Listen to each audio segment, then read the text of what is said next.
feel that there was a void. Like I never got into this thing with like I was doing videos, and it started kind of like I would recap some of the stuff that we'd go over in class, and then I would just show moves. I don't know, just because. And then it started to be like where I started doing drills because my students were coming in and drilling like early in the day, and so I would give them some drills just to help them out. And then that's where like all this other stuff came in, and then I started getting lots of questions from people, and then I was already going on rants with the students, so I was like, well, I'll just record some of these and hopefully they're helpful to someone. But it was never really meant to, I never looked at it from like the outside perspective. It was like, there's my little, because like especially with like when people, especially listening to like online marketing type stuff, they're like, you gotta go find your niche, you gotta find it, and then you gotta plug it. And like, I didn't know that this was a niche. Like, I didn't know this was a thing. I was just answering some questions for people who had problems, and then I was doing something to help my students out. So it was more of just like kind of came about as helping people rather than like me purposely putting myself into a particular position. Hey everyone, Joshua Gibson here with the Philosophical Weightlifting Podcast. We're really excited to bring you episode 3 featuring Nick Albin, the creator and founder of Jiu-Jitsu.net and the YouTube channel Jiu-Jitsu. Nick, aka Chewy, is a Brazilian Jiu-Jitsu black belt. He's an intellect, he's very well read, very well spoken, and this was an awesome episode to record. I hope you guys really enjoy it. If you do, leave us a positive review, share, subscribe. It really does help the channel grow. Thanks again. Enjoy. Thanks for joining us, guys. This is episode 3 of the Philosophical Weightlifting Podcast. We're joined with Chewy from Jiu-Jitsu and my co-host, Thomas Newton. How we doing, guys? What's up, Josh? What's going on, guys? And we decided to bring Chewy on to bring a different perspective to kind of like the athletic world. He's heavily involved with jiu-jitsu, and I'm sure we'll get into that. So Nick or Chewy, can you just give us like a brief introduction kind of yourself? Yeah. So I got started in grappling and combat sports when I was in high school. I started wrestling. Like most people, I played the normal sports like baseball and basketball and football. I even did taekwondo as a kid. And, I quit taekwondo because they wouldn't let me spar when I was a kid. Like, I remember I trained for like a month. I got my yellow belt. I broke a board or something. And then they were like, I wanted to spar because, the whole reason I joined taekwondo was to fight in the kumite, like Frank Dukes in Bloodsport. And so they said I couldn't spar, and so I got really impatient. I was like, I don't want to do this. And then I did the normal sports, and nothing really stuck for me until I got into wrestling. And I remember wrestling kind of had the same feeling to me as I did when I got into jiu-jitsu for the first time. I was just hooked from the moment I did it. There was I don't know what it is, or at least I didn't know what it was then. I kind of have a grip on what it is now, but there was a certain connection that I had from it, and I just stuck with it and got into jiu-jitsu. I started seeing UFC again. I watched it as a kid, and then they started to sort of make a reappearance in my life when I was about 16 years old, right around the time when the Zuffa bought it, and it started to like pop up everywhere, and you were like, oh cool, it's the UFC. And I didn't even know it was around anymore, and I started to get into that, started training jiu-jitsu when I was 17 via like watching videos, like trying to piece, and there was no YouTube, by the way, like, so I was like watching a match and I would try to like figure the move out, which is terrible. And then I did my first jiu-jitsu class when I was 18. It was amazing, and I've been hooked ever since. Then fought MMA because it's what I wanted to do, and then I got out of MMA and then focused solely on jiu-jitsu now. That's awesome, man. Why? I guess you said you kind of have an idea of why you pursued wrestling in retrospect. Why do you think that was? Because it was a connection to people. So like for me, like growing up, like I was never like a cool kid. I was never any of that stuff, and I wasn't particularly good at sports.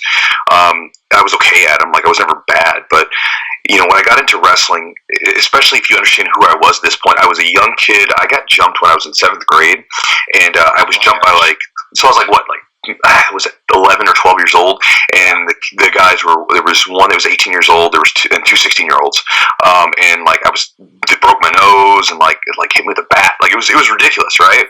Yeah. And so afterwards, like that kind of like just destroyed any shred of confidence that I had.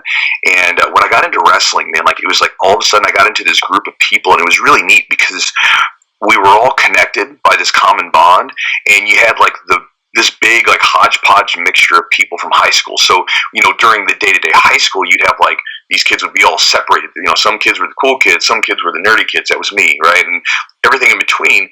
And then when we came into wrestling, none of that mattered, right? All that mattered was we were training and we were pushing each other, and we would go through these extreme situations together. And, you know, like there's even a certain like, it was an outlet for me because there was a lot of anger associated with like that sort of situation that happened when I was younger, and so this was an outlet for that, and so I'm getting an outlet for my anger, and I'm being connected to people, and so it just filled these gaps that I had as a human being at the time, and so I became really connected to it. I remember even like it was like the last practice of my first year. Our coach set us in a room, and he he dimmed the lights down, and there was just like this haze of sweat because we've been training that day. And he sat us in a circle facing away from one another, shoulder to shoulder, and he would come around and he would tap us on the shoulder and ask us to stand up and say something. Now, we can't see each other. We can hear our voices, so we kind of know who's speaking, but you don't have that feeling like someone's watching you, so you can speak very freely. And we were all just sort of saying what the year meant to us and what wrestling meant to us. And I remember the seniors, like the older kids, it was their last year, and they were all like, you know, getting ready to go to state and stuff like that, and they were all just like almost, some of them were in tears about how much the wrestling meant to them and how much it meant to be a part of the team and how much they were going to miss everybody, and how much like when the, you know, previous years, how like when wrestling would end, they would just be kind of depressed until the next year when wrestling started again. And I didn't really appreciate that until afterwards when wrestling was over. I remember like there was like a gap until the next year wrestling started. I was like, oh, we're back. And then again, you get connected to that group of people, and you feel connected to a team, and then there's that outlet again. You know, imagine like if you guys have ever trained jiu-jitsu, right? Like, so imagine like not being able to do jiu-jitsu for like 9 months out of the year. You're going to be like just a grumpy butthole, and you're going to be like, I can't wait to do this again. And then you get your 3 or 4 months to do it, and then you got to wait another 6 months. It's not fun, you know. Right. So do you think there was a continuation with jiu-jitsu, or do you think there was kind of a different dynamic when you started that sport? When I got into jiu-jitsu, it was completely a continuation because I had wrestled, and then your wrestling year ended in February of 2003 when I was in high school, and then moved on, and then I did my first class in May of 2003. Okay. And it was kind of the same thing but different, because the atmosphere was a little bit different, but still that same like connectedness to people. There was that same outlet that I had, and like the first team that I joined was ran by a wrestler. He was a wrestler first, then he was a purple belt in jiu-jitsu at the time. So it was very similar to a wrestling practice. We would come in, we would, kind of, bullshit around with each other, hang out, laugh a little bit. We would train hard, go after it, and then, hang out together afterwards. And so that was like, basically, it was almost like the same thing, just a different sort of rule set to it. So I think it was more of a continuation than a complete change. Sure. And just to kind of continue on with the history, do you have any other interests kind of besides the combat sports that's maybe unique or kind of sticks out? I don't know if it's unique or it sticks out. I'm, combat sports is a big one, but I'm a huge history geek. Like if I'm typically like if I'm not training, if I'm not teaching, then I read. Like on like Sundays, for instance, it's a rest day, and I typically get up and I'll just read for like 4 or 5 hours because there's nothing going on that day. Because during the week I don't have a ton of time to do it. So, typically I'm reading something like history or philosophy or something, just something. I'm reading something like that. But history is kind of like my, I guess you'd say, like a huge interest, like outside of just training and stuff like that. Like in college, for instance, I would take extra history lecture classes. I didn't have to take them. I already had my, although the credits for that, but I just wanted to take them just because they were fun. I had a couple professors that did really good lectures, and I would just sit down and sort of like go to the class just for fun. Cool. Tom, you want to ask anything really quick? Yeah, I was just gonna kind of get back into the jiu-jitsu. So you started that. You came in with a pretty high skill set level from wrestling, probably. Would you say that's correct? I don't know. I was high. I actually got better at wrestling through jiu-jitsu. So like I only wrestled for like. Oh wow. I wrestled for 3 years in jiu-jitsu, in wrestling, because my first year I was too scared to do it. Right, like I wanted to do it. I remember like seeing like because I don't know if they do it the same way in your high schools, but in high school, like depending on like the fall and spring sports, they would have the table set up in the cafeterias, and they would be recruiting people, and they're like, come over here and do it, like like military recruiters or something. Right. So like I remember seeing the wrestling one, and I was like, man, I remember me and my buddy, who we ended up being wrestling partners together. We both looked at it, man, that'd be so cool to do. Let's do that. And then we both kind of like, nah, whatever. And then like the next year, like we both wrestled. I got pulled into it because I was playing football at the time, and a lot of the football players, some of them would go wrestle, and they were like, man, this is so much fun. You should go do wrestling. It's so much fun. And they pulled me into it, and then that was like, oh my God, I wish I would have done this a year sooner. But I only wrestled 3 years. I was decent, but I actually got a lot better through jiu-jitsu because I've always, like, if I have a wrestler come in, I'm like, let's wrestle. Like, let's do some wrestling and, like, just do straight wrestling just because it's fun to work on and to make that better. So that's sweet. What was kind of your journey? Because you own a gym right now, right? Yeah, I own a gym in Louisville, Kentucky. So what was your journey, and I guess kind of some of the steps you took from starting jiu-jitsu to beginning that gym? And I know that's kind of a long story, but if you could pick out some maybe kind of teaching points, things people would find interesting in that process, maybe points in which you failed and kind of had to bounce back from those failures. Sure. That'd be pretty cool to hear about. Yeah, so like I started training in 2003, and then I actually opened up a gym that the whole situation didn't work out. In 2007, I'll talk about that. And then in 2009 is when I became like the head coach here. And started to take that handle into the business side. So, in 2007, my first instructor and I, we actually opened up a gym together. And then not soon after, maybe 4 months or 5 months after, there was a falling out there just because, again, we were kind of going in two different directions. Everything was split all right, but again, that was kind of a failure because I really, I did that. And then I became the head coach here in 2009 and started working on the business stuff in 2009 and became full-time as like I'm making my sole living from this place in 2010.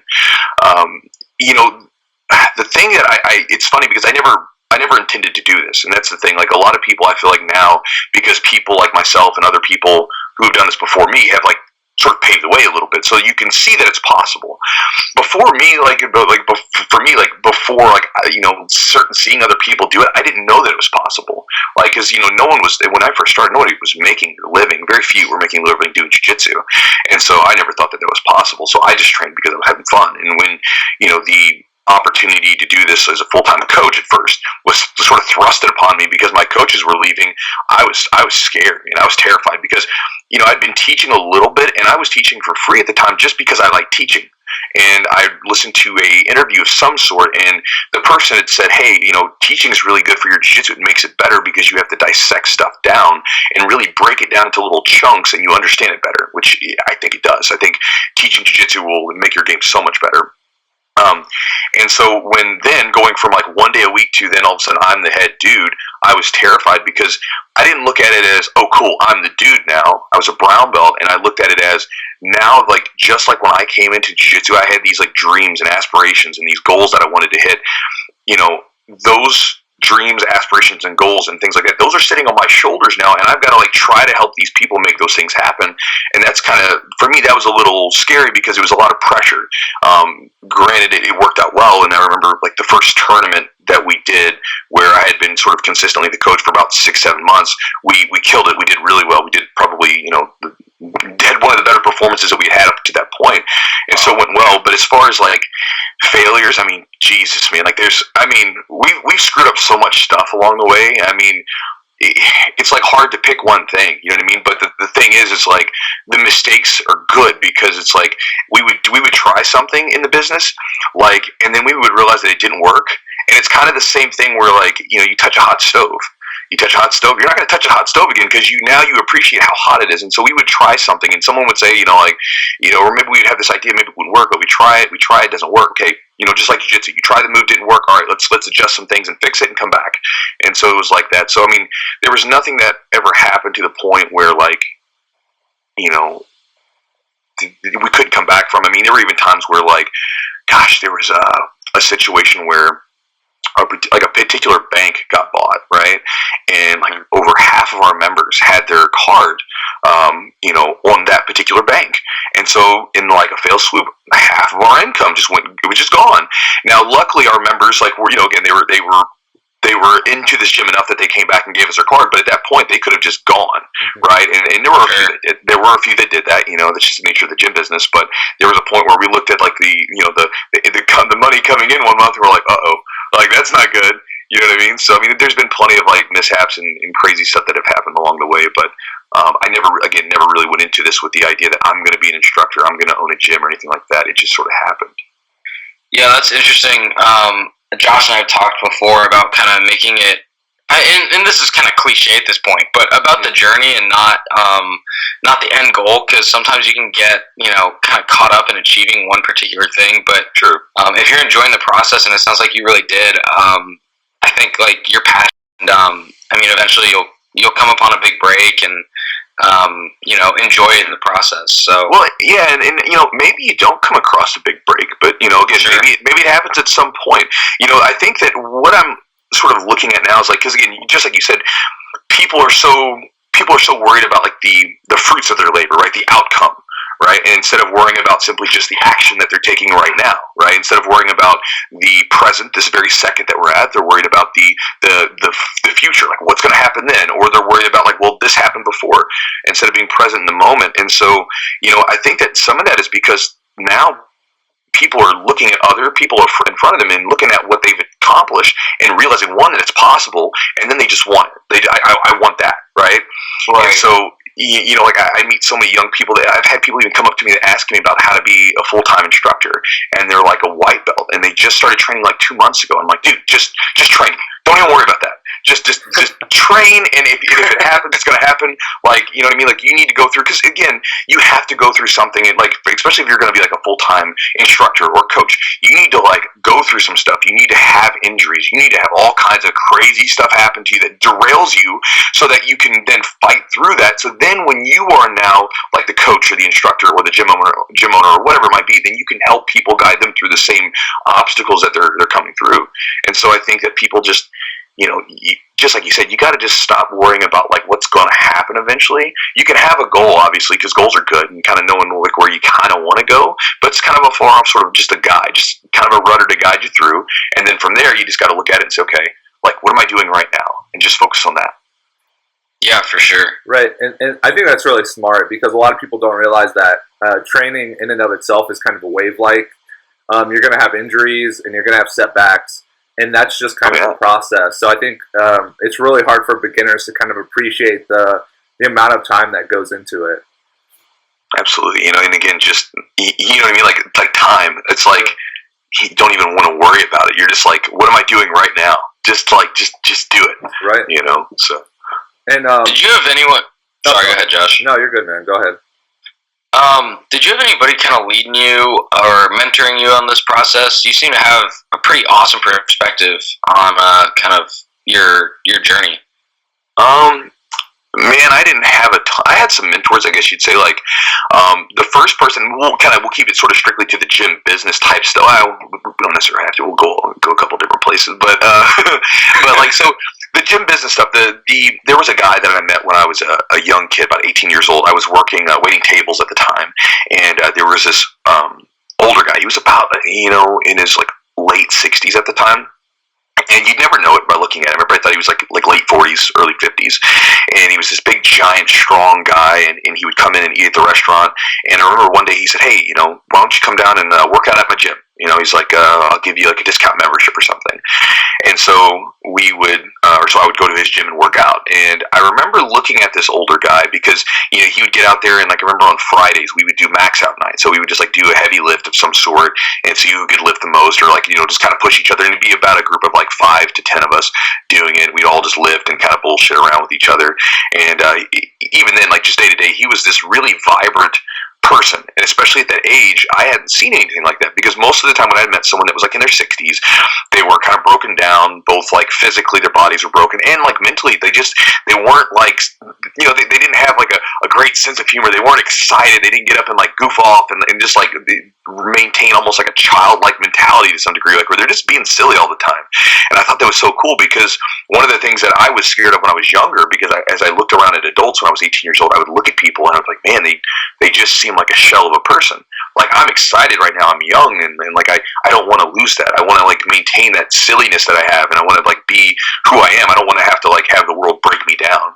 And so I look at him, and he would say things like, you don't need a ton of money, you just need a little bit to play with and a little bit to cover the bills. And he was like talking about like how he got into the gym business and how he just enjoyed this, because he was a guy that did like bodybuilding and powerlifting and strongman competitions back in the day. And even in his like late 60s, he was able to do things like a 255. I don't know why he was so big on it, but he would do a 255 seated behind the neck press, just seated behind his neck. And he could do reps with like 315 on a really steep incline. So he was just he was a really strong guy. That was one of my mentors. And there was another one like that I met through jiu-jitsu, who was he got into real estate, and he was like, and he owns several other businesses, and he would just give me advice on how to do things. And he's been integral just along the way, where I would have questions about a particular business thing that's happening, and he would give me some advice. And but some of it is, man, just simply just looking inward. You know what I mean? Because really, it's like, people are always looking outward, but it's like you gotta find whatever it is going on in you, man, and just really dissect it. And introspection, it's hard. It's very easy to just not do it. It's very easy to just like stare at your phone and go wander around and listen to everything else. But like just taking your time to sit and be in your own head a little bit and see what's going on up there. And I think that's part of it. So you're done taking in information from other people, but at the same time, in other sources like books and things like that, but also just sort of allowing myself to see what I feel, rather than always just being concerned with what other people have told me or what I've read, that kind of thing. So, yeah, I think that's excellent. And Tom and I kind of preach a lot of critical thinking on this podcast, of just taking in information and reflecting on it and trying to synthesize it and make it your own. And I think a lot of people may just hear something and try and parrot it or just repeat it. Yeah. Like you said, there's that missed value in just thinking about something and milling it over. And it makes something original, too. Exactly. Well, and I feel like, when you, for instance, I was reading a book the other day, and I posted this up. There's a book that I'm reading through right now, and it has some good little just nuggets in it, and there was one passage where, like, it said something to the effect of that, talking about people. It's like, if you're living your own path, you're living your own journey, the path that you're supposed to live on, right? Being true to yourself, birds are going to shit on you. Don't even bother brushing it off, right? And so yeah, I saw that. Yeah, exactly. People are going to they're going to crap all over you. They're going to criticize you and all that stuff. And when I read that, it was like I stopped, I put the book down, and I just sat there and thought about it for a moment. And again, that was while I read that, right? That thought was already there in my head. That was just words that expressed it, you know what I mean? And so a lot of times the thoughts and the ideas that you read, they're inside of you already. You've already come to those conclusions. Maybe they just haven't expressed themselves yet. And so like when you read something or when you hear someone say something, it kind of brings it to the surface. And so like for that was kind of an example of that. So that's why I think introspection is really important. It's tough. It's very tough to get down and dirty in your own head, because a lot of times you kind of have to realize some of your own bullshit. But it's very important. And it's, sometimes you'll have these moments of clarity, sort of epiphanies about things, and but super important stuff. Anyway, yeah. So just going off in the weeds again, guys. no, that's all good. That's great stuff, man. That's cool, because that's definitely been, at least for me, a big process in my life has been trying to be introspective and almost trying not to overthink things a little bit, but kind of just taking them at face value and then being like, okay, this is what it is. This is how I'm reacting, and this is what I can learn from it. So.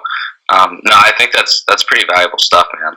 Yeah, and it's actually really tough to, like you said, call yourself your own bullshit sometimes. I think it takes a really honest person to do that, and luckily for me, I can look back at some of the things I did and realize how much of an idiot I was. And it allows you to change the future because of it. So it's great advice, honestly. And I guess just kind of getting back to jiu-jitsu a little bit, a lot of our listeners probably have never practiced it. So if you can just give us a little bit of a insight into the goal of the sport and maybe the belt system and just some basic stuff. Okay. So jiu-jitsu is basically Brazilian jiu-jitsu is a form of grappling. It finds its roots from judo, actually. So, there's traditional Japanese jiu-jitsu, and then judo basically was created from that. And then judo was taught to these Brazilians from Japanese travelers that were going around, because one of the things that a lot of judokas would do back in the day when they had this martial art is they were going around spreading it by basically, hey, let me challenge your guys. Who you got? Who's your best fighters? I'll challenge them. Very similar to the Gracie challenge, but again, like the judo guys, did it before them, right? And then they spread it to these Brazilians, and then there were several Brazilians that took this stuff on, like obviously most notably the Gracies, and they developed this system of Brazilian jiu-jitsu that we have now. And there's tons of different goals of the sport. So when someone comes in, the idea with it is the outward stuff, right? The stuff that you want to get is the ability, one, to be able to physically defend yourself in some fashion, that you get through the live contact that it's experienced with jiu-jitsu. There's also things like sport competitions and things like that, which people get into a lot. And then there's also like a fitness aspect to it. You do get in good shape from it. It's a fun form of cardiovascular exercise that doesn't feel like you're doing cardiovascular exercise. You don't feel like you're working out, but you are. And then as far as the rules go, it depends on kind of what you're getting into, but like the rules of jiu-jitsu, basically, essentially what you're trying to do is you're trying to grab someone, take them down to the ground, or pull them down to the ground some way, and then get to a dominant position on them, and then submit them with an arm lock, a choke, a leg lock, something where basically you could maim or, basically destroy a part of that person's body, and then, for, a training application, we just tap out. We say, you know what, that's enough. I'm done. Let's slap hands. We'll restart and we'll do it again. As far as like the belt, the belt is a grading system that we use. There's white, blue, purple, brown, black. In most systems, that's all you have. With the kids are a little bit different, and some gyms will put in some intermediary belts from the white to blue because of the time difference. Because typically, you're talking about with each belt on average between 1.5 to 2 years. Sometimes you get a guy that's really good, maybe they get it before then, but typically 1 to 2 years for blue belt, and it's typically about 2 years for each other belt. And so that's a long sort of distance between them. But again, so the basic idea is as a white belt, you're learning the basics. A blue belt, you then have the basic fundamentals to understand what you're doing, so then you can start to like sample around things.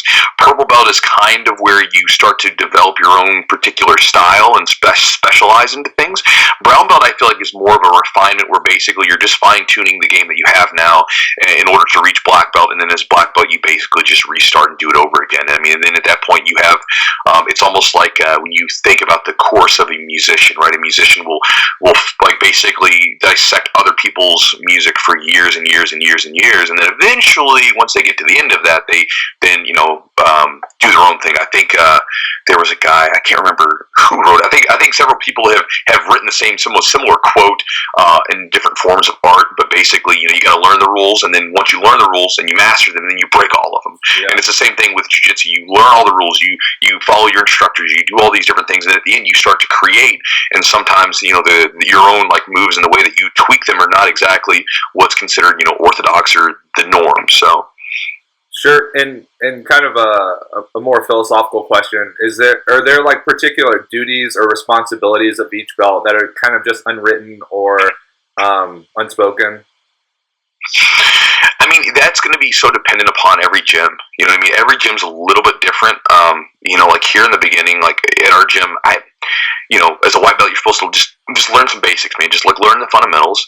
One of the things that I'm really big with all my colored belts, being blue to black, is that I want them to be very helpful to the new people, right? Because again, the way that I think about it is that we're all kind of in this together, and just like when you first started anything, it's nerve-wracking, right? Like it freaks you out a little bit, and so by giving someone someone to help them out along the way, it's super helpful. So with all the belts that are not like non-white belts, the people that have some experience, I'm very big on them. One of the duties that I stress them is that they have a duty to take these people and help them out, just like someone helped them along the way as well. And so this way we can just keep pulling each other along and stay, like one big unit, rather than like, all right, like here's the white belt, I don't want anything to do with this new person, or when I get ready to roll with this new person, I'm just going to crush them every time. It's like that's not the point. But as far as the duties, those are going to depend, most of the time on gym to gym, because they're one of the things that's different from jiu-jitsu, say to a lot of martial arts is there's not a lot of central sort of like authority coming down. So you don't have like one central authority that says this is how it's supposed to be done. There's a lot of freedom, and which I like. It makes it very like artsy. You can kind of go in your own way. You know, do your own thing and teach it your own way, and then have your own interpretations of things. But with that, gyms will vary widely from place to place.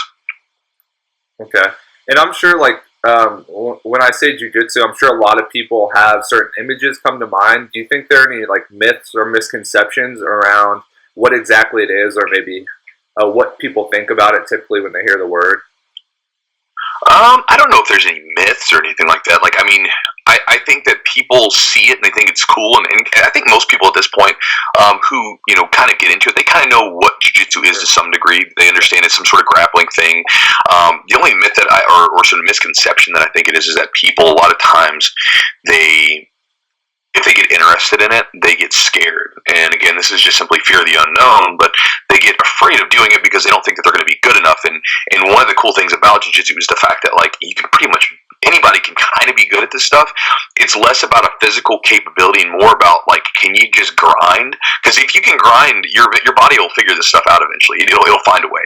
I've never like any student that's ever come in through these doors who's like put some time into it, regardless of their physical capability, athletic abilities, they were able to get good at this stuff. You know what I mean? And so it really comes down to, in that sense, like the misconception is it's not so much of a just the physical. A lot of it has to do with like mentally, can you just like pick yourself up day after day and just go into something, even though you feel like you're not making any progress, just to have a possible eventual like breakthrough in your game later on. And so that's like the bigger thing, because a lot of the times when I get new people that come into the gym, they're very worried about I don't know if I'm going to be good enough physically, or I don't know if I'm going to be in shape or whatever. And typically gyms are good about building people up. So yeah, it's interesting. You said just like the whole grinding aspect of it, and waiting for that that technique breakthrough. That's very similar from what at least Josh and I have experienced, I think, in weightlifting. Sure.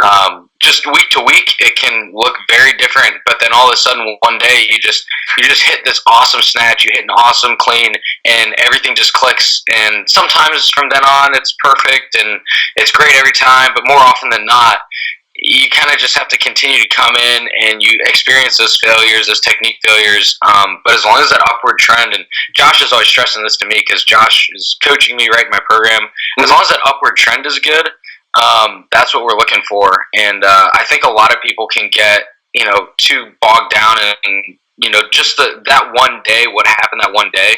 Right. But like you said, if you just grind it out, I mean, that's a huge trait just to have in life, being able to stick with something.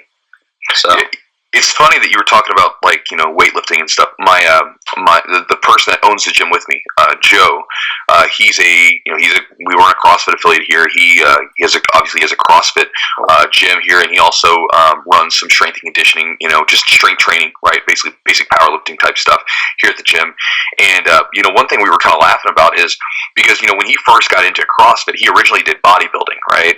And then he got into CrossFit because it was fun, and he was into athletic stuff. He was doing jiu-jitsu at the time, and so he started doing it. And I remember like he was doing some of the Olympic movements, like snatches and clean and jerks, and how frustrated he was with the movements themselves. And then it was funny because we were kind of laughing about it because he would be so hell-bent sometimes when he was going to hit a new PR that he was so focused on hitting that PR that he wouldn't hit it. And then it would be like a week later, he would come in, he wouldn't really feel very good. He'd be like, I don't really feel very well. I'm just going to mess around over here with some stuff today. And he would then end up on that day, he would hit the PR. Like it would just fall in line perfectly because he wasn't even worried about like getting the outcome. He would just like blast through it because there was no pressure on himself and there wasn't any frustration. It was just like, I don't really care what I hit today.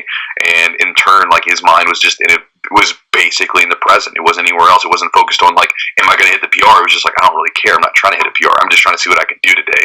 And he hit like a PR on his clean and press or something. I remember the first time he put 300 pounds over his head, he was just like freaking out. He was like, oh, it's so awesome. Because it was something from him when he got into it. He was like, I don't understand how you do a 300-pound like overhead squat.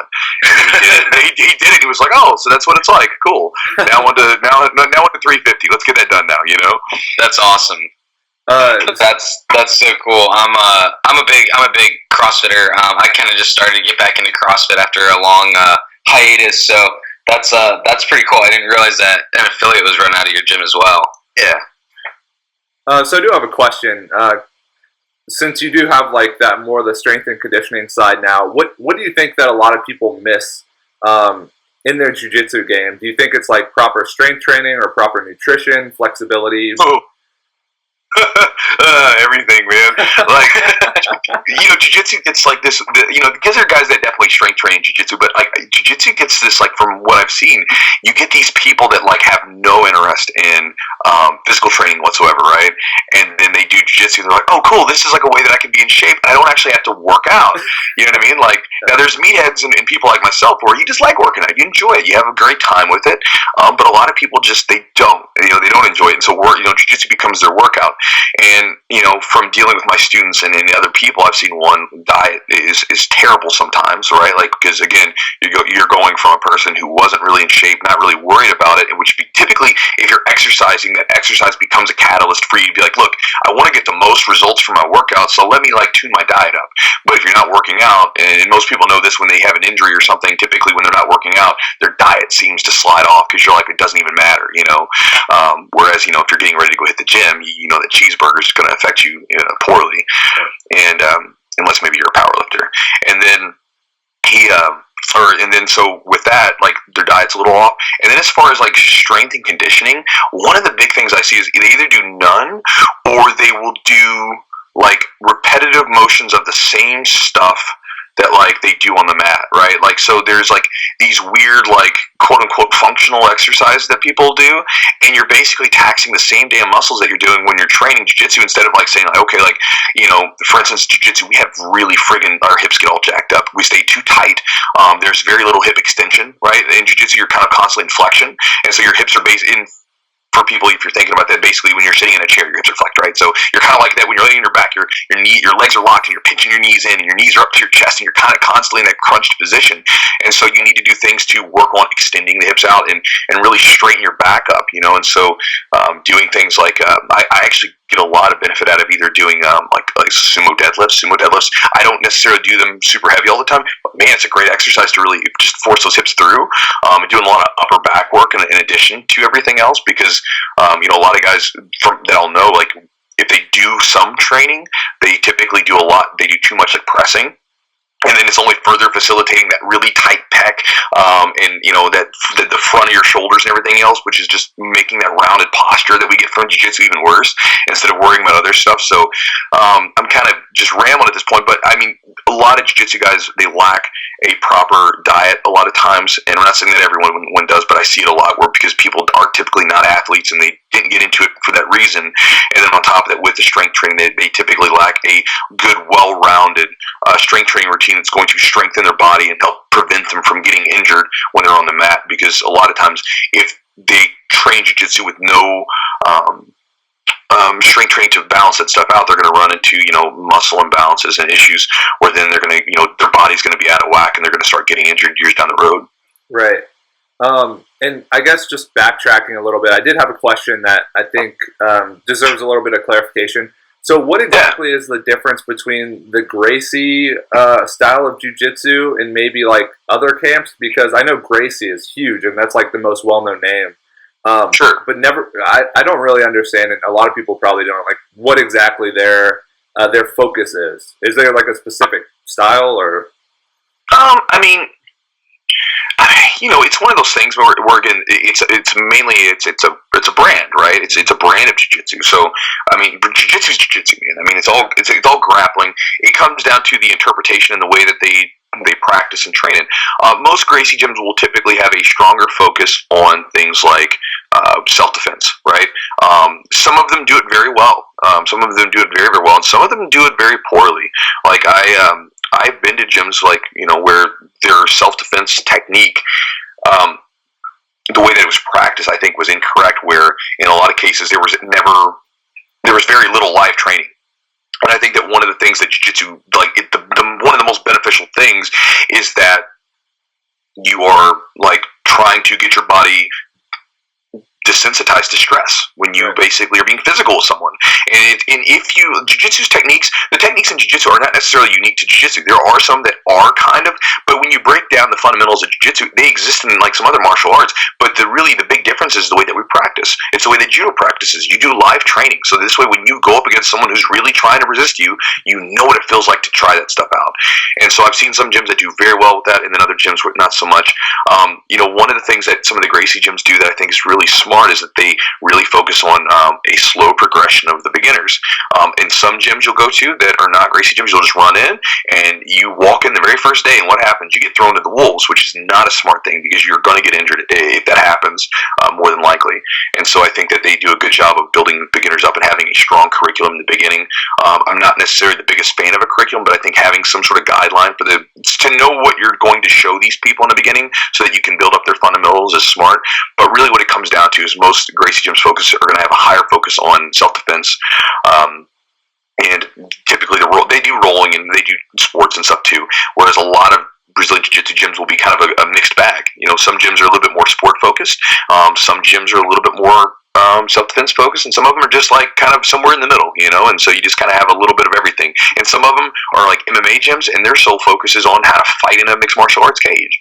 So again, it's just a little bit of everything, but typically when you're talking about Gracie, it's typically just kind of a brand. It's like that stems from the actual the Gracie family, I believe, like with Helson and all those guys, and Henner and Hiron and all those guys. Okay.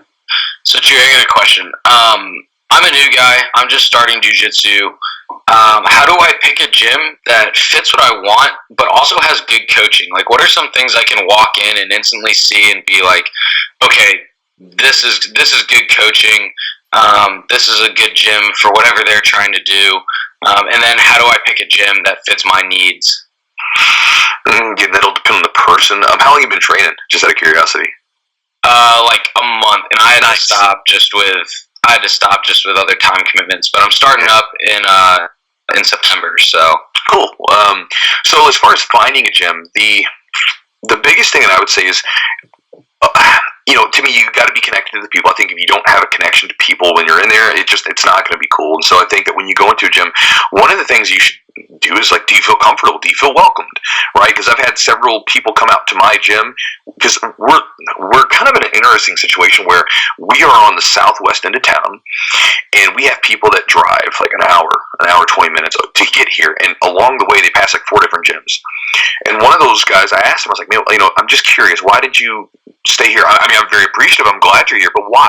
And he said that like he went to the other gyms and he didn't feel welcomed. Like he didn't feel like it wasn't for him. Right?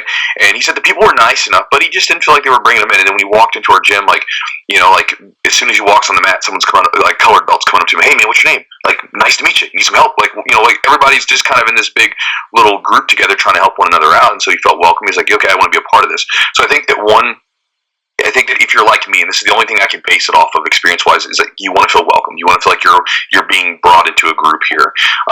As far as good coaching, typically you can do a little research and figure out, first off, just to make sure your coach is legit. You don't want to get into a situation where you're learning from a fake coach or something like that. Most gyms that are run by decent or by legitimate coaches are typically going to be decent. As far as how to spot a good coach, that there's so much. One of the things, another thing, just going back to the community thing, is when you walk on the mat, see how people are sitting around. Like, I'll go to other gyms, and I can tell the community just about the time I walk in. Like, if I walk in, and I see, like, a big circle of people, or a big group of people all latched onto each other, and they're all kind of sitting in just a big, like unorganized mess together talking to one another, that's usually a good sign, because there's no, we're over here, you're over there. And then, I went to one gym when I was out of town visiting, and it was weird. Like, I went in, and everybody was in these, 3 to 4 person groups, and everybody was spread out amongst the mat. And when I walked on the mat, nobody said hello to me, nobody said hey. It was just like they looked at me, and I was like, this is so strange to me. It really is going to depend, man. What I would tell most people to do, honestly, if you're looking for a gym, is go to a gym, and just every gym, I think, at this point offers a free trial class. Go try the class, and then go to all the other gyms, and go to the one that you feel like fits well with you. It's right. It has whatever you're looking for. Maybe you're looking for sport competition. Maybe you're looking for self-defense, whatever. Find the one that has what you're looking for. And also do not base your decision solely on convenience, right? Because, again, I have guys that come an hour to hour 20 minutes away. It's a long drive, but again, this is not something where you're not going to train jiu-jitsu for I did it for like a year and I'm done. This is a long-term commitment, and these people that you're going to train with are going to end up being almost like your family at times. And so you don't want to say, well, I don't really want to go to this gym, but I'm going to go to it because it's a little closer and it shaves off 15 minutes off the commute. I mean, that should not be that relevant to you. To me, it's like for me personally, whenever I want something, doesn't matter what it is, whether it's a haircut or a grocery store, whatever, I will go wherever it is that I really want to go to, regardless of if it's out of the way or not, because it's what I want. Right. And if you find a gym that has exactly what you want, go to that one. Don't shortchange it just because it's going to be a little convenient. Just do it. You'll figure out a way to make it work if you want it to.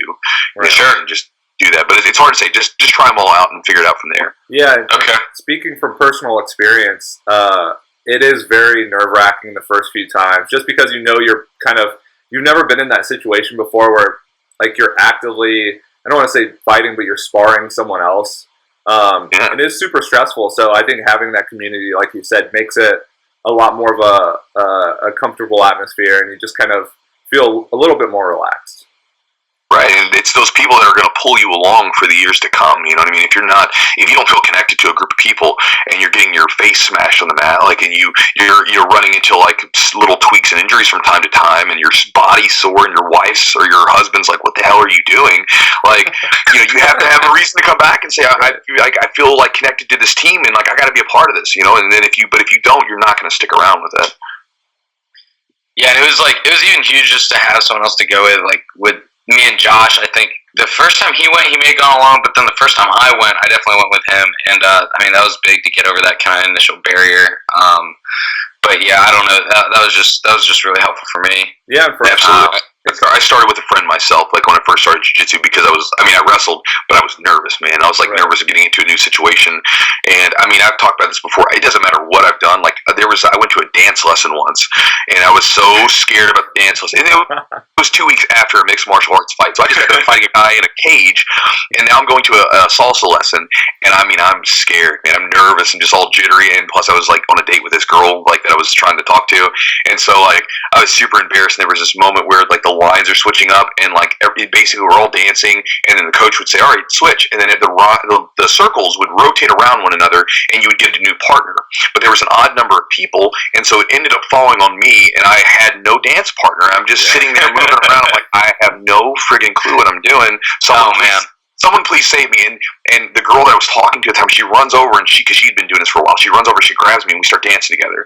And I was so this is what new people feel like. They feel what the hell am I doing? Will someone please save me? You know what I mean? And then as a coach, your responsibility is to be the girl I was talking to at the time, grab them and, hey, let me help you out. You know what I mean? So absolutely, it's nerve-wracking to be a beginner at anything. Yeah, that's cool. And that's a big just doing new things I think is awesome, because it forces you into those really uncomfortable situations. And you as a coach now can use that experience to be okay, I know what that's like. That really sucks. So to make my gym good, to make this a great environment for people, I'm gonna help them along. And I know you've been talking about that throughout this podcast, but I think that's really cool. And just those new experiences make you a more well-rounded person. And I'm a huge advocate for trying new things. I think it's really fascinating also how you said that you were in a fight a few weeks earlier, and then you just went to a dance lesson, and it was still nerve-wracking. It just goes to show that anything you do that's new is going to be anxiety-provoking, no matter what it is. It's just the fear of the unknown. Right, exactly. And kind of switching gears a little bit, we kind of introduced Brazilian Jiu-Jitsu for beginners, so maybe now we can discuss a few talking points for practitioners or people currently practicing. Basically, what are some flaws in a typical practitioner's game? And I'm sure this depends on belt level or gender, body weight, age. There are a lot of different variables, but what's kind of the major flaw that you see people commit when they roll? It's so hard to say flaw, again, because everyone's game is so different. You know what I mean? It's hard to pinpoint. This is the thing that I see everybody do wrong. One of the things I would say, if you've been training, this is still for people that are still relatively new. It's something I see with my younger guys, and by younger I mean like they're experienced in jiu-jitsu. One of the things I see is that when they get into really bad positions, right? So for instance, like if they're inside of the guard, or if they're inside of mount or something like that, in a position of comfort, they are very like, they take their time and they like make sure they get the right grips, and they like do the things that they're shown most of the time. But when they're in a bad position, like the bottom of mount and side control of back mount, where you have this person wailing on top of you, they start to commit lots of just bad movements. Like they'll push on the chest, and they'll do the wrong twists and turns, and they won't really do the right grips. And so one of the things, if you have been training a little bit, if you are training, one of the things I would say is, if you find yourself freaking out in bad positions, or if you find yourself like not being able to escape bad positions, then you probably need to make sure that when you're doing it, think about, what are the grips your coach has shown? Like, what are the escapes that you actually know? And try to go back to those things, because a lot of times what ends up happening is people will try like one attempt. They'll try like one bridge to a upa escape, or bridge and roll, or whatever it is, or bridge and hip escape. And then if it doesn't work, they just start freaking out and pushing it, and then they expend all their energy, and then they just get submitted. And so one of the things is, like, just like any other position, your first attempt may not work, but you're not going to abandon good grips and good positioning just because it didn't work. You're going to try to resettle yourself, get back to home base, and put your hands where they belong, and then try it again. And that's just one of the things I see from newbies across the board, is that they commit that thing where they do really squirrely stuff when they're in bad spots. But I think this is just from a sheer sort of state of panic, or freaking out because they don't want to get submitted. Okay, so do you think it would be useful for that person to kind of try and put themselves in that position more often, just to get more experience, or maybe just kind of approach it as they have to when it happens? I think the first one you said is absolutely true. So, I experienced this a lot. Like when I first started training, I was slightly claustrophobic, and so like just being in tight spaces just didn't feel very comfortable to me. And so like when someone would get to mount on me, and typically it was someone that was heavier and stronger than me, like where I could out wrestle them to get on top of them or whatever. Because I would get submitted all the time, like when I was on top of someone inside their guard, like with arm bars and triangles all day long. But when it was hard for people to get on top of me because of the wrestling base. But when people would get on top of me, usually meant that I was pretty tired, and I would just give up and tap. I wouldn't tap out from a submission. I would tap out just because I was like freaking out, or I'd be tired. And I remember getting really frustrated with myself, because I looked around the room and I would see people that weren't as good as me, and they were doing just fine. It's trying to work for the escapes. And so I started letting people just start mount on me over and over and over again. And so this way I could just get comfortable with people being on my chest and like putting their weight on me and just breathing.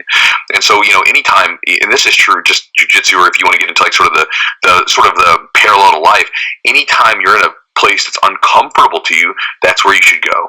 Right? Because again, it's uncomfortable to you, but in order to like get past it, in order to grow through it, you have to put yourself there again. And so I would do rounds with my buddy during open mats where he would start mount every time, and I just got used to being on the bottom of that position, and then becoming very comfortable with it, so that when I was there during a roll, I didn't freak out. I was able to just take my time, set my grips up. I was able to breathe and relax, and then sort of slowly set everything up. Okay. Tom, you want to say anything real quick? No, I'm big on extracting life lessons, but again, like that's just another thing where if you're uncomfortable doing something, just do it. Just do it. And there's no way to get better at it, other than exposing yourself to those external stressors and forcing yourself to work through those uncomfortable situations. So I just think one more teaching point about life jiu-jitsu can give you.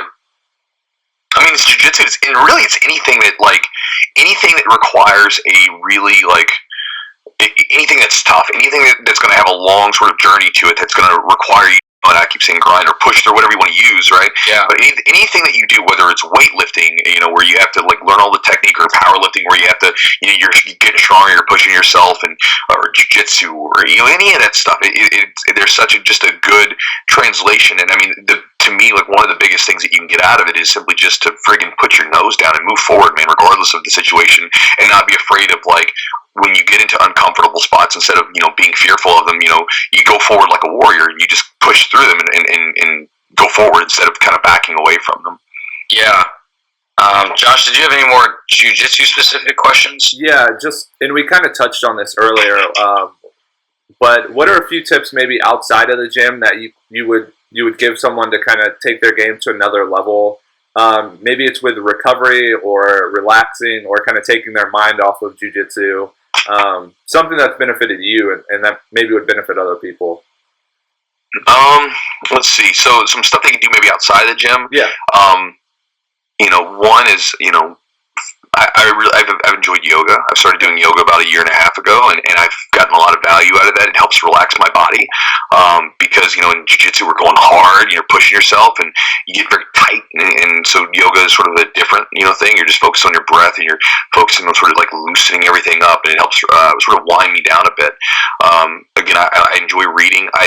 I've enjoyed reading a lot of different books where like you sort of see parallels to jiu-jitsu in them along the way, and then so my brain's always kind of going there back to jiu-jitsu because of how much I'm involved with it. But I think reading's great, and then one thing that I would say to any jiu-jitsu practitioner is to make sure that like and I say this just because I'm guilty of it. All of us that have like gotten really bit by the bug, we like have a tendency to like forget that like maybe our significant others are like they're still there, and so like every now and then like you'll get done with training and then you want to go watch YouTube, and then you're like, okay, I'm going back to the gym, and just to make sure to like just like spend some time with them, and I guess really what it is whatever you're doing outside of the gym, be wrapped up in that moment and do whatever it is you're doing, and this way when you come back to jiu-jitsu you can be refreshed. Like one of the things that I used to be really bad about is when I would lose in the gym, lose being in air quotes, right? Lose, what the hell is that?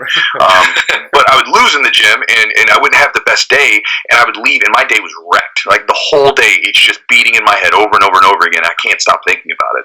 And one of the things is like, you can't dwell on those things, and so whenever you leave, just let it be. Like when you walk out of the gym doors, just you can think about it, of course, on your way home or whatever, but like leave it there. Don't dwell on it. Let your mind have some time away from it, so that when you come back, you're refreshed rather than just simply beating it down. And the last thing I guess to just sort of throw in there real quick would be to take be mindful of your body, listen to it, and if it's saying ease up a little bit, take some time off, like a day or something, right? Take a rest day.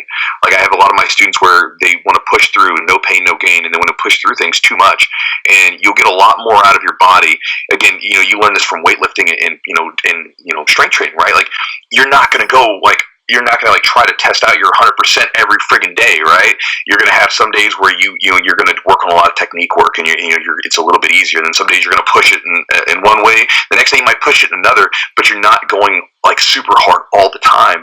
And one of the things with jiu-jitsu practitioners is they have to sort of govern themselves a little bit and try to not like train so hard all the time, and you don't have to go 100% to your intensity every single day you train. And if you are, you need to give yourself some breaks in there in between instead of training every single day and then wearing your body out, and then leads to things like injuries and stuff like that. No, I think that's perfect, and that's kind of what I preach about to people that I coach or people that I talk with. When you're having a bad day and you're just really beat up or tired, just drill technique, just drill perfect movement, because it's going to pay off in the long run. And then it kind of gives you a break to be re-energized, and then the next day, pick it up even harder. So awesome advice. Absolutely. Just great. And then maybe something, I guess this goes in line with injury prevention. So maybe just, like you said, be more mindful of your body and kind of where you're at. But have you had any injuries that have kind of set you back or that you've had to work around? Oh yeah, man. I mean, anything that you get into and you start to, there's always the fitness element. Like for instance, CrossFit. CrossFit's a great example. There is just a fitness element to CrossFit where you can work out with, but it doesn't have to be crazy, right? And a lot of times you're not going to run into like that many injuries doing that. Like you might get some like some little tweaks and stuff like that, but for the most part you'll be fine. But then you get into the performance aspect of it, and when you get into performance, that's where the injuries come from. And that's true for CrossFit. It's true for running. That's true for jiu-jitsu. It's true for everything. Whenever you start to like sort of cross that intersection from just like sort of general well-being and fitness, and then you move into performance, which is what most people end up doing at some point, maybe not forever, but at some point, that's where you're going to run into risk of injuries. And the thing is with injuries, you just got to be ready for them and like understand that they're going to come, and that you got to work around them somehow. Like you can't just simply say, well, I'm done now because I have like a small injury. You got to work around them. So I've had tons, like not tons. I've actually been pretty fortunate because of the fact that through training and things like that, I've been able to keep my body relatively healthy. But like I've had a couple of meniscus injuries, which is relatively small when you compare to things like ACL or reconstruction and stuff. But those set me back. for a short period of time. I remember I got a broken nose, like a really gnarly broken nose, like pushed over into the other side of my face, broken nose, when I caught a knee during training on accident. It was a complete accident, but it happened, and then I was out for some months then. I've had popped ankles, I've had like jacked up wrists, broken fingers, I mean, just everything. And then, through all those though, like for me, like, I never thought of not doing jiu-jitsu. Like, I would get those injuries, but I never once said, I was like, I don't really want to do this anymore. It was always like, I got a little injury, I had a little setback, and let me figure out a way around it. So when I had a meniscus tear, when I was coming back from the surgery and I started to do my rehab, one of the things I would do like be on my back, and I would do hip movement drills where I'm not using any, there's no pressure on my knee. When my nose was broken, I would just drill repetitions leading back up to it. So once my nose was like, it was okay, then I started doing repetitions and drilling, just doing the technique and things like that. And then, when I would have like a messed up wrist or fingers, I would just not use that hand, or I would just like literally tuck my hand into my belt and I'm just moving around from there. Or you can always find a way to work around it. Even like for you guys, you're in weightlifting and stuff like that, so you can always find a way. Like, okay, like I remember there was one time I had an injured shoulder, and so instead of doing any like benching or pressing, I was like, well, I'm just going to do like because I was weightlifting, right? So I'm just going to do some squats. I'm going to do a back squat day, and then at the end of the week, I'm going to do a front squat day, and like I'll just double up on my squats for a bit, and just find some way to keep doing something to make progress. You can do it, but a lot of times people, they get really depressed after an injury and they just sort of get derailed. So as far as like that goes, I've had plenty of injuries to work around, but you can find a way to work around them if you want to. Okay, and I guess this slightly fits in with it, but have you you talked about you were bullied, and that's kind of how you got into wrestling. Have you ever been in any fights since you've developed your martial arts skills, and have you kind of had to use them on other people in like a real life setting?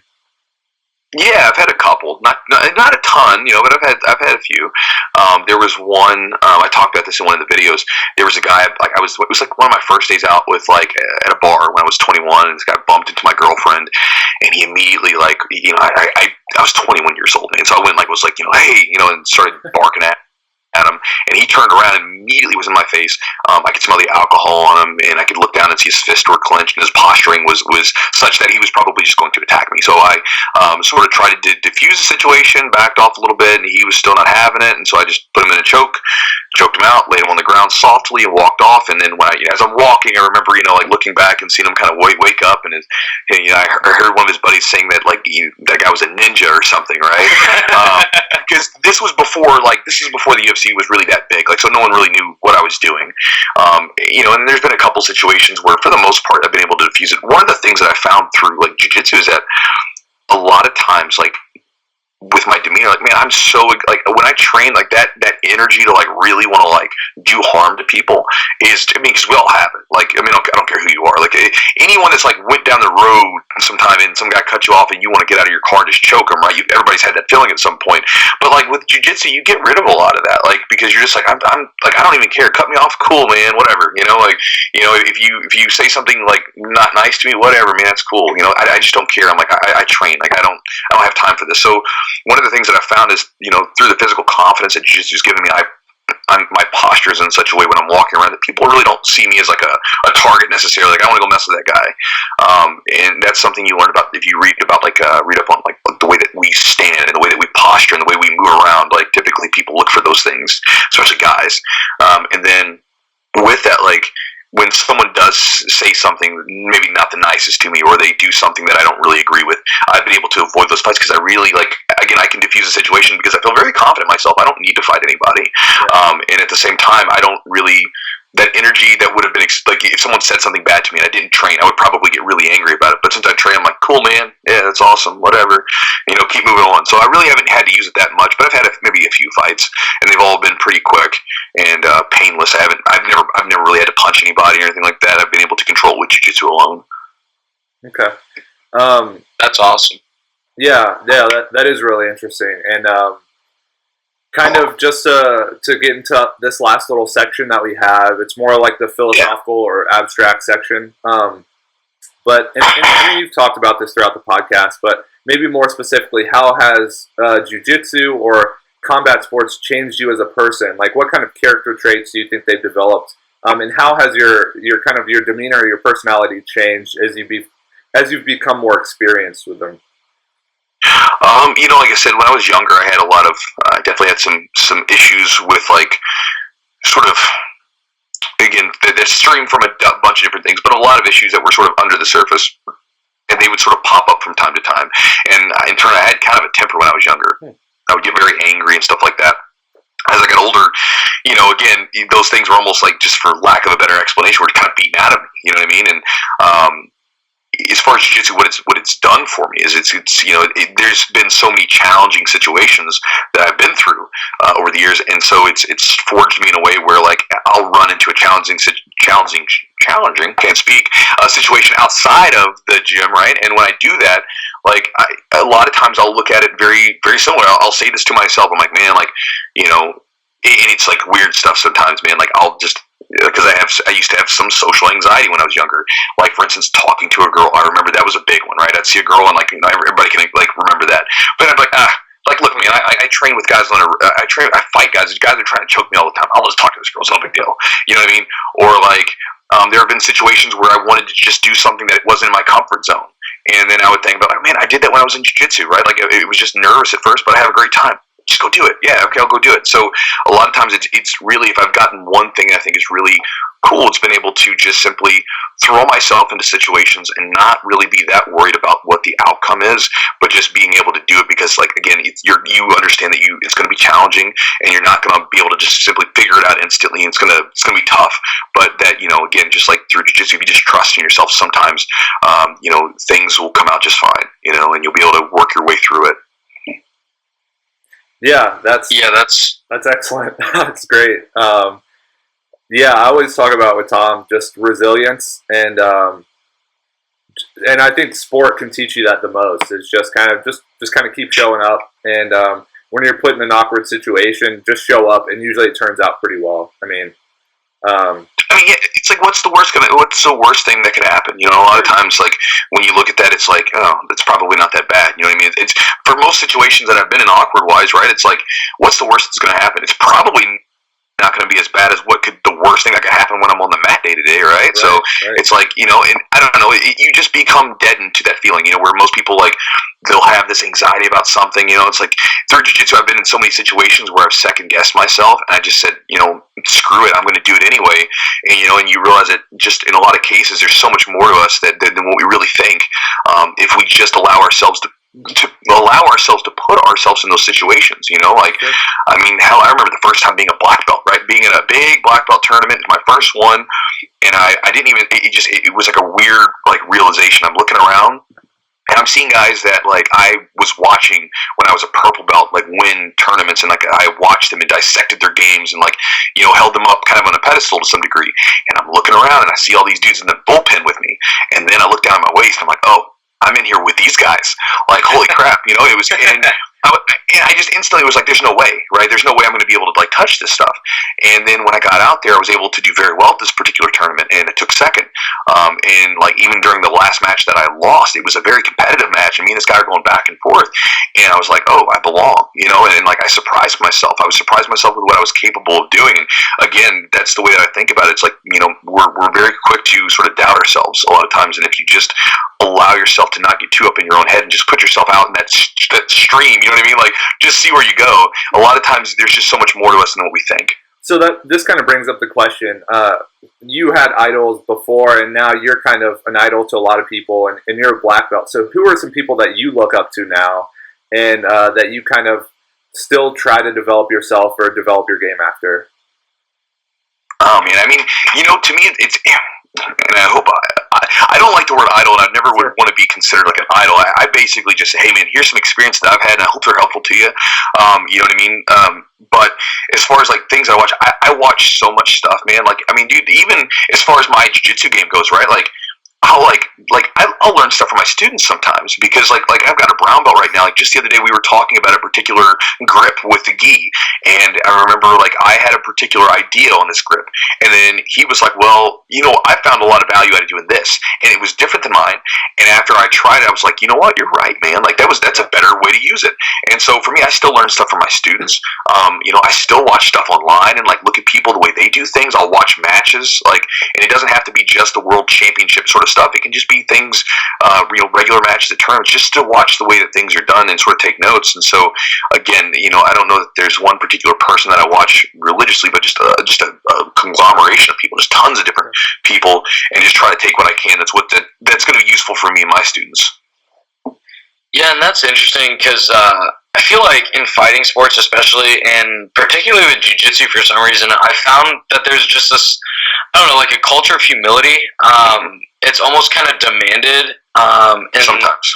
Sure. And you know better than me, but the gym that Josh and I were at, it's demanded there. And, I think that it really just cultivates that if you're willing and open to learning new things within the sport. So, absolutely. I mean, you have to submit to the ideas. You have to, be soft enough to allow the ideas to come in.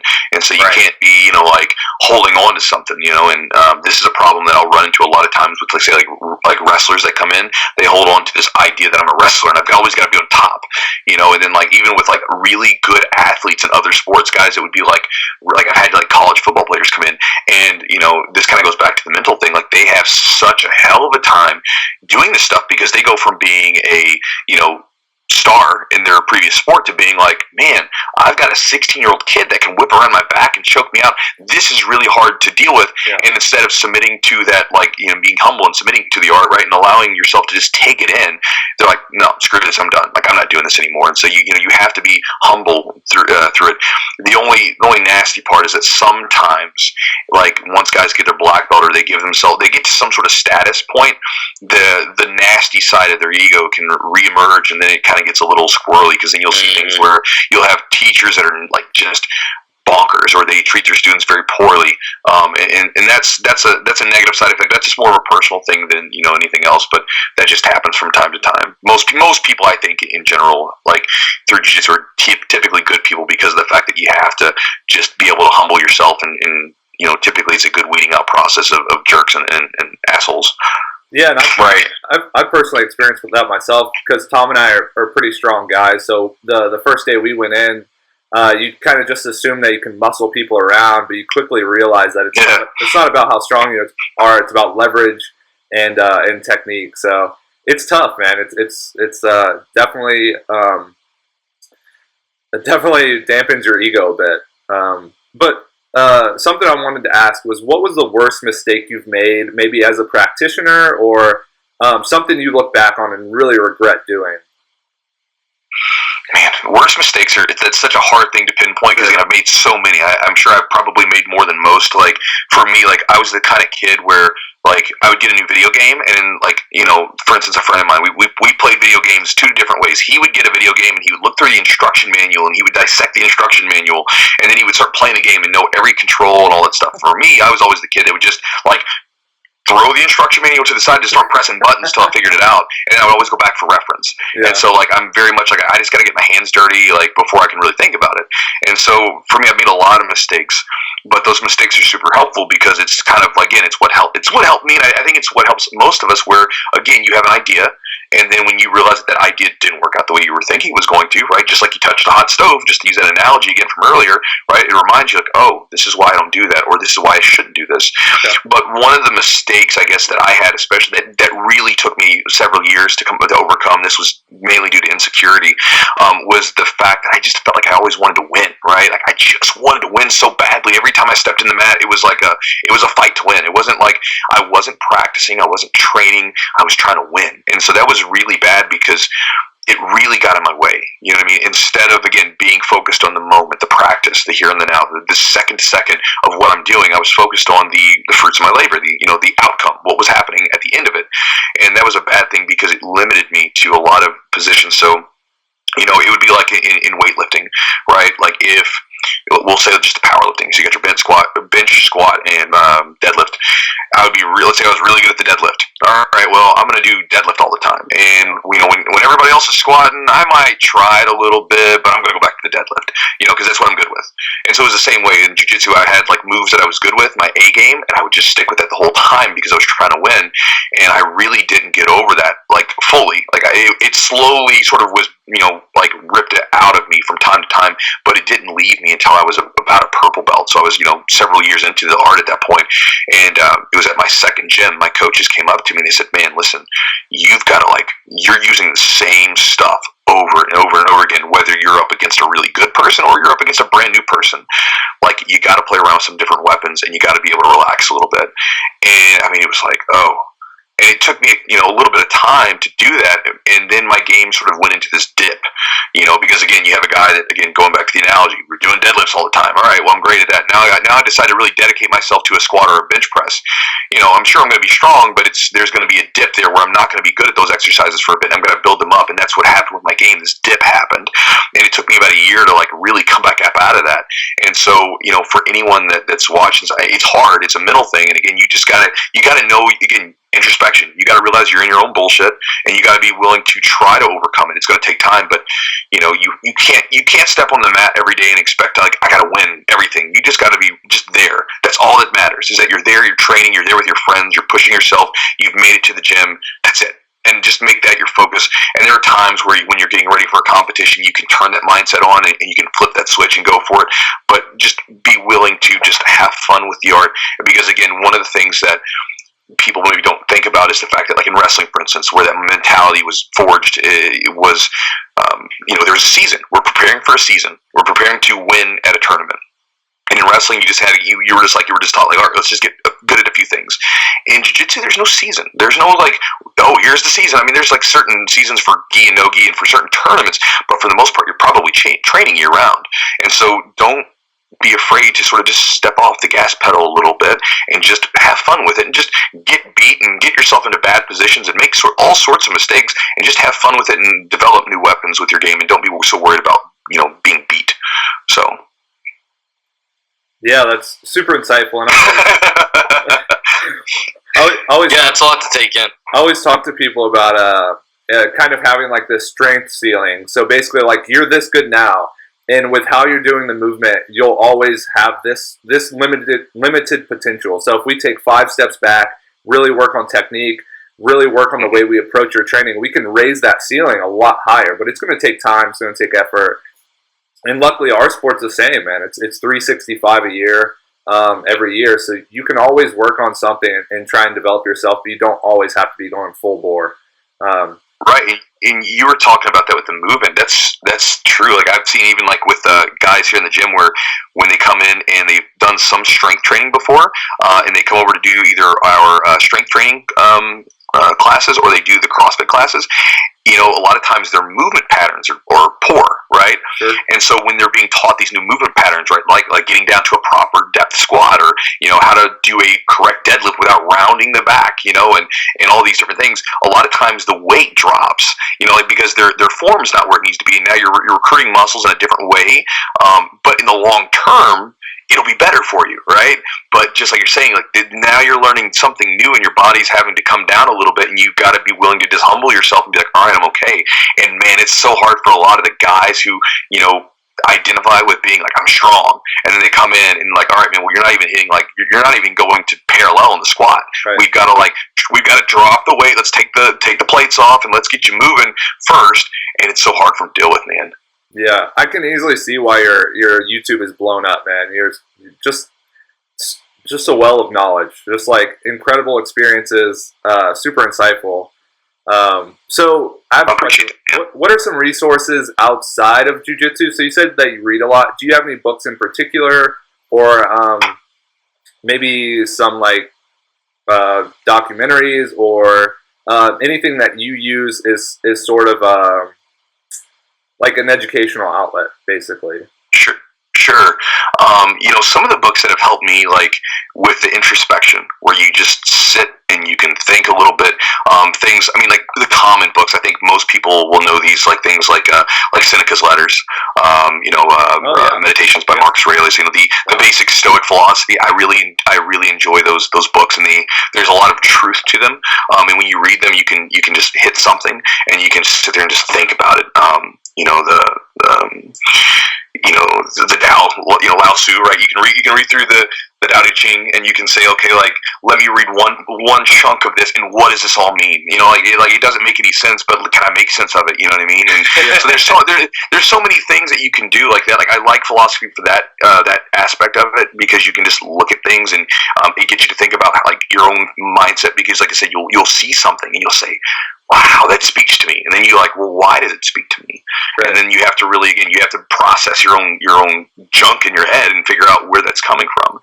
So those are some things that I really enjoy reading. And then as far as like history, as far as reading, God, there's so many good books I've read or listened to. I think like Audible, I've had a subscription to Audible since like 2008. Just full of books. And so, I think just trying to constantly take in new information is really important. There's just so many great podcasts out now. That's another great way. And I think, whether you're reading, listening, whatever form of information you want to take in, it's just to constantly, like we were talking about earlier, be a student, put yourself into new situations and just be a student and try to learn as much as you can. Because again, what will end up happening is a lot of times when you take ideas from one place, you sort of mesh them and integrate them into your life in a certain way. And a lot of times you'll find weird parallels from other aspects that have no link to what you're doing. Right, but then you find a way in your mind, the way that they sort of link up, and it gives you a deeper understanding of what you're doing and how you're going about things. And so, more than anything, I don't want to give a specific resource because, again, I'm all over the place. But I think it's simply just being a student of just a perpetual student, just to life. Go out and find new resources, find new information, and just be constantly curious. So that you kind of constantly take in new information, whether it's related to your direct sport or your business, your whatever it is that you're doing in life, or it's not, Yeah, it's interesting that you mentioned the philosophy. I definitely didn't think that you would mention Marcus Aurelius and the Stoics. I have an undergraduate degree in philosophy, and the biggest thing I took out of that was just like the critical thinking skills that come with it. I didn't really necessarily, incredibly enjoy a lot of the content that we were going over, but it really taught me how to construct an argument and to kind of dissect internally, okay, like, why does this make sense? Like, I literally just read 100 pages of Descartes. I didn't get any of it. Like this dude's like writing in, this is translated old French. Like, this makes no sense to me. But there are nuggets there, and it's learning how to find those nuggets as you're reading, and I think that teaches you kind of to find those nuggets in life too, because you get a lot of like BS advice from people who should know a lot, and it's hard sometimes to tell, like, okay, what if this is like true, and what is he just kind of making up to sound good and to satisfy his own ego? And I think philosophy has really taught me how to kind of dig through that and figure out what to take out of any resource that I come across. Yeah, a lot of times you have to, like, depending on when things were written, a lot of times the language is different. If you read through some of the American transcendentalists, like, Thoreau or Emerson, when you read through them, like, you're like, what? Like, I read like Walden, and you're like reading through Walden, you're like, oh my god, like, what is he talking about? But so you have to, like, you can't read it like it's not like a fictional book where you just pass through it. Some of the you get to those points where it's like walking through a really thick forest, and you gotta like take a second and like really sit on it and think about what's going on right there. And so, like, a lot of times with those books, you'll hit those points where you're like, what's going on, and then you really have to sit down and digest them. And rather than simply just keep on going, keep on reading the book. It's not about finishing it, because you're going to come back to that stuff over and over again. It's more about like trying to find something that's useful to you, I think, anyway. I was really surprised you actually said that, kind of as Tom was, because Meditations by Marcus Aurelius was like one of the turning points in my life is when I read that book. And it just kind of opens your philosophy up to the world. And wow, I was kind of taken aback. But Tom, go ahead. No, I actually forget what I was going to say. What thing's going on? But again, a lot of that stuff that's out there, a lot of the ideas that I even share through my channel, there are ideas that I've either read somewhere else, and then I've like sort of, again, you bring them in, just like I was talking about, you bring these ideas from other places, and then you mesh them with your own ideas to sort of see how it all comes together, right? Like, and so, some of the stuff that's there is, it's very much just like for instance, there was a video where I was talking about the fact that, eventually it's going to be your last day to train. You don't know when it's going to be, right? But eventually, like, whether you're weightlifting, whether you're running, whether you're doing jiu-jitsu, eventually there's going to come a day when you're not going to be able to do this stuff. It might tell me that, man. I know, I understand. It's a good thing to think about. But we all understand we're going to die at some point, right? You are going to pick the bucket, you're going. And we understand that, but at the same time, we really don't think about it that much because it freaks us out. And so, like, one of the things is, like, people get so effing like pissed about stuff, and they like get upset about all the silliest trivial things, you know, in their sport. Maybe they missed their snatch PR. Maybe they went to the jiu-jitsu gym and they got submitted by their buddy. Maybe when they were running, they did a slow time, right? They did all these different things. But it's like, dude, you were doing it. Be happy you were doing it, because someday there's going to be a day where you can't do it anymore. Like, it may be the day that you kick the bucket, but maybe it's before. Maybe you have a really bad shoulder injury that you can't get back into the position for the snatch anymore. So there's no more snatches for you, right? And so you're going to be reliving the rest of it. Like, man, I really wish I could snatch again. So, you know, even in those moments of like despair, just be happy that you're like, you know, you're in the moment. You're actually doing it, and that comes from like that was a passage where I read something in both Seneca's letters and in meditations, and afterwards I was like, well, how does it relate to my life? And I was thinking about all the times where I've been pissed off about something because it didn't happen the way I wanted it to, or it wasn't happening right now, and then I was like, oh, okay, yeah, you know, like, so I mean, you know, it's all there. It's like I said, it's mainly about taking it in for your own self, so you can actually use it, you know. Yeah, and there's a huge value in like taking yourself out of the corporate academic environment, out of like a college setting, a university setting, and doing it yourself, because there's lots of things that you're not going to get if it's just being regurgitated to you by an instructor or other students.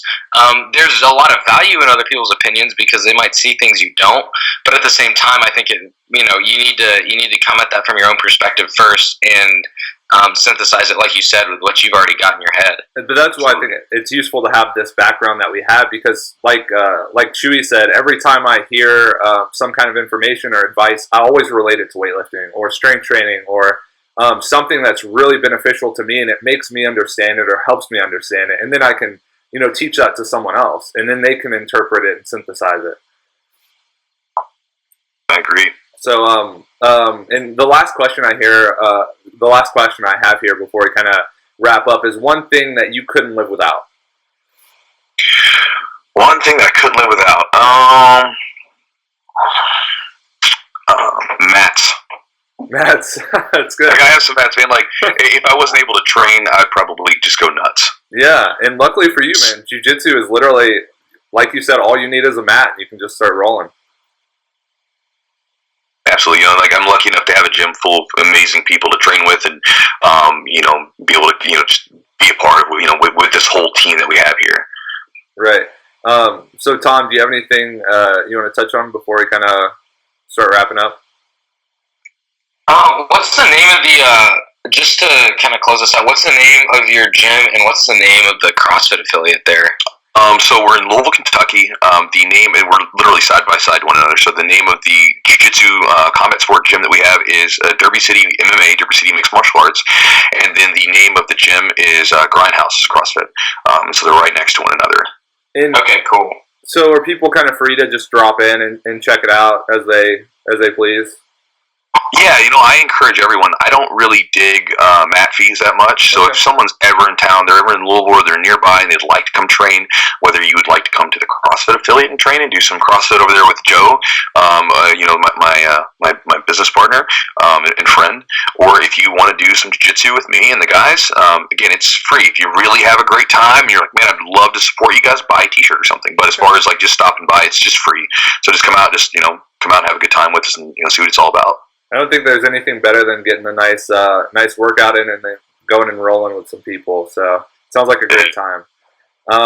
And Chewy, if you just have any kind of information that you want to plug, anything coming out that you're going to be releasing or anything you're working on, and where the listeners can find your information.